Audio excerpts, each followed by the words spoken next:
সব উত্তর চাওয়া সময়ের কাছে ঠিক নয়। কখনো কখনো সময় আমাদের শুধু এতটাই শেখায়, সব ঝড় থামানোর ক্ষমতা না থাকলেও ঝড়ের মধ্যে দাঁড়িয়ে থাকার সাহস কিন্তু অর্জন করা যায়। হ্যালো এভরিওয়ান, আসসালামু আলাইকুম। কেমন আছো সবাই? আশা করছি যে যেখান থেকে ভিডিও দেখছো সবাই ভালো আছো। আলহামদুলিল্লাহ, আমিও ভালো আছি। মারুফাস কিচেন ব্লগ থেকে আমি মারুফা। আজকের সকালটাও একটু অন্যরকম। আজ সকাল থেকে অনেক কাজ ছিল, মেয়েকে ডক্টর দেখানো আর বই কেনা, আর সব কাজ শেষে জমিয়ে লাঞ্চ। তো চলো আজকের দিনটা তোমাদের সাথে নিয়ে শুরু করি। জীবনে সব কিছুরই প্রয়োজন, মাঝে মাঝে এরকম জমিয়ে লাঞ্চ কার না ভালো লাগে, রান্না না করে। এখন বাজে ঘড়িতে ওই 7:30টার মতো বন্ধুরা। আমি এখন চা করে নিয়েছি। তো চা করে নিয়েছি, চাটা খাবো। চাটা খেয়ে তারপরে আজকে ব্রেকফাস্ট বানাবো। আজকের ব্রেকফাস্টটা মারুফাস কিচেন ব্লগে মনে হচ্ছে প্রথমবার। তো চলো কি ব্রেকফাস্ট করছি সেটা তোমাদের সাথে শেয়ার করি। চা খেয়ে চলে এসেছি 10 মিনিট পরে।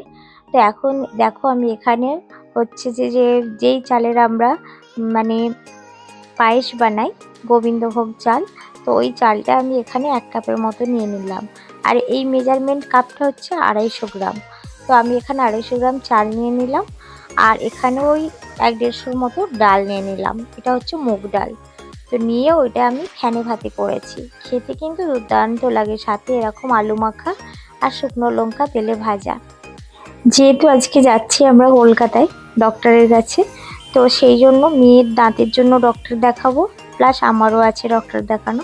তো সেই সমস্ত কাজ করে ফিরতে হয়তো আমাদের অনেকটা লেট হয়ে যাবে, তাই একটু ভারী খাবার খেয়ে বেরোলাম। তাতে করে খিদে লাগলে কি করব, একটু হালকা ফুলকা যেখানে হোক খেয়ে নিতে পারবো।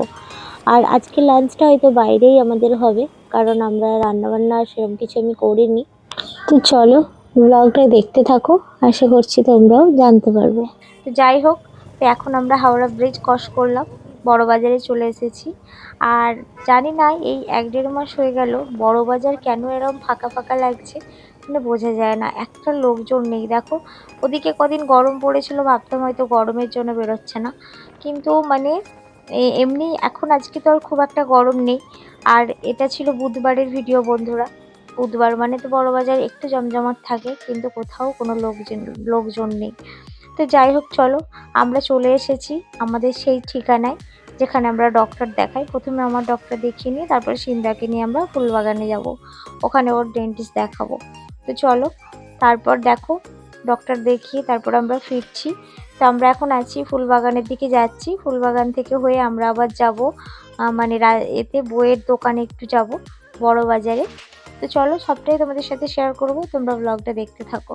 মাঝে মাঝে মনে হয় জীবনে চলার পথে অনেক মানুষ আসবে, আবার অনেক মানুষ একসময় দূরে সরে যাবে। সবাই যে সবসময় পাশে থাকবে এটা জীবনের বাস্তবতা নয়। তাই নিজেকে ভালোবাসতে শিখতে হয়, নিজের শক্তিতে দাঁড়াতে শিখতে হয়। একা চলতে শেখা মানে একা হয়ে যাওয়া নয়। অনেকেই ভাবে যে এই একা থাকার কথাটা আমি বলি, আমি মনে হয় একা থাকতে আর একা নিজেকে রাখতে খুব ভালোবাসি, তা কিন্তু নয়। সময়ই আমাকে শিখিয়েছে একা থাকতে আর নিজেকে ভালোবাসতে। একা চলতে শেখা মানে একা হয়ে যাওয়া নয়, বরং নিজের ওপর বিশ্বাস রাখতে শেখা। যখন নিজের ওপর ভরসা নিজেই উঠে যাবে, তখন কে তোমাকে অবহেলা করছে, কে তোমায় দূরে ঠেলে দিচ্ছে, এগুলো কিন্তু তোমার মানে কোনো কিছু যায় আসবে না।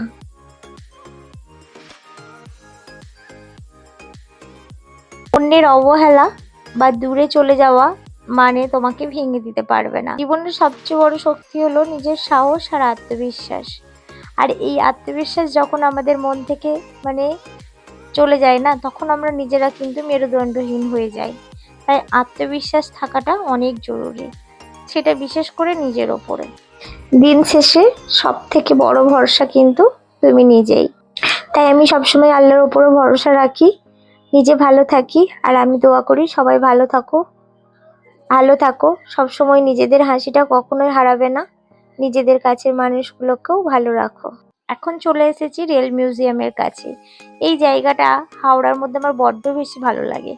জায়গাটাকে আমি ভীষণ ভীষণ ভালোবাসি, ভীষণ সুন্দর একটা জায়গা, খুব সুন্দর লাগে আমার এখানটায়। এখানটা আসলে না ভীষণ ভালো লাগে।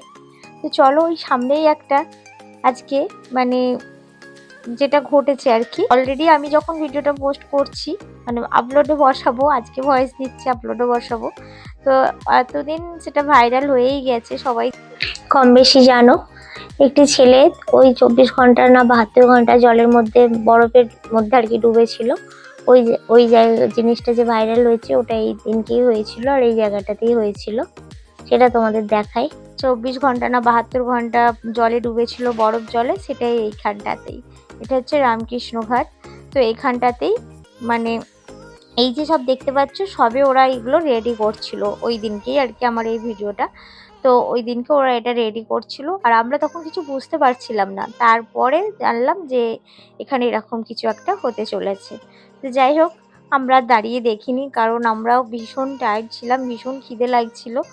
আর খাবো মানে আমি ভরিভূত ছাড়া কোথাও খাবো না, আমি সেটা সিমরার পাপাকে বলেছিলাম। তো সেই জন্য আমরা কিন্তু চলে এসেছি নবান্ন বাস স্ট্যান্ডের পাশে। এই জায়গাটায় খাওয়া দাওয়া মানে আমার একটা তৃপ্তি বোধ আসে। এখানে তুমি বাঙালিয়ানার যে কোনো খাবার এত ভালো পাবে, এত ভালো পাবে, মানে খেয়ে তোমার একটা মন প্রাণ জুড়ে যাবে, ভীষণ ভালো। সব থেকে নাকি এখানে কচু চিংড়ি বেস্ট, মানে কচু পাতা চিংড়ি আর কি যেটাকে বলা হয়, সেটা এখনো পর্যন্ত আমি খেয়ে উঠতে পারিনি, যতবার গেছি শেষ হয়ে গেছে। চেষ্টা করব কোনো একদিন খাওয়ার আর তোমাদের সাথে শেয়ার করা। তো ভীষণ সুন্দর ওরা থালি সাজিয়ে দিয়েছে। আমরা ভেজ থালি চেয়েছিলাম, কিন্তু পরে আবার ডিম কষাও নিলাম মেয়ের জন্য। তো ভীষণ সুন্দর একটা থালি, শুক্তো, আলু ভাজা, ভেজ ডাল, সাথে লেবু, কাঁচা লঙ্কা, আর দিয়েছে তোমার ডিম কষা, ডিম আলুর কষা। তো ভীষণ সুন্দর একটা খাওয়া দাওয়া, এত সুন্দর মানে খাওয়া দাওয়া করার পর বাড়িতে গিয়ে একটা লম্বা ঘুম, এটাই ছিল কিন্তু আমাদের ওই দিনের গল্প। তো ব্লগটা কেমন লাগলো, ভালো লাগলে প্লিজ একটা লাইক করে দিও, আর যারা নতুন বন্ধু চ্যানেলটাকে সাবস্ক্রাইব করে পাশে থেকো, আর যারা ভিডিওগুলো দেখছো প্লিজ প্লিজ বন্ধুরা কমেন্ট করো। আল্লাহ হাফেজ।